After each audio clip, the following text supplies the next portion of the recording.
世界正心息来看金氏世界纪录真有名。这个月为着要迎接金氏世界纪录日，真侪人即马拢来挑战，想要拍破纪录、写传奇。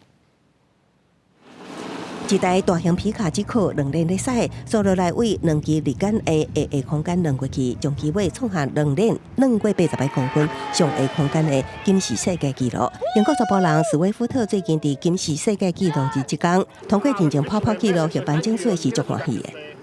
I've been driving on 2 wheels since the age of 7. Started on the garden lawnmower, so to get a world record that recognises that is fantastic. 中国黑人这个查甫人也有真功夫，看伊溜啊点一个骹手，就连续完成在伊的单骹倒向爬链，互人目睭拢紧起来。因为一般人用双骹做这个动作已经无简单，何况是用一支骹来完成，也顺利拍破金氏纪录，得到主办单位肯定。周全挑战成功。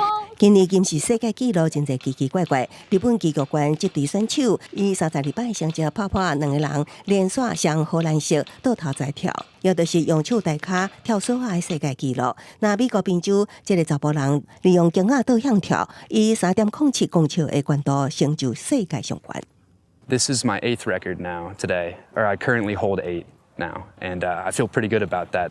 卡普勒斯表示，也不过继续挑战其他金氏世界纪录，目标是收集10张证书。虽然国界对世界纪录有真侪无同的评价，不过对追求纪录的人来讲，只要勇敢起齿、真拍拼，都有无限的可能。公司新闻张慧敏朋友。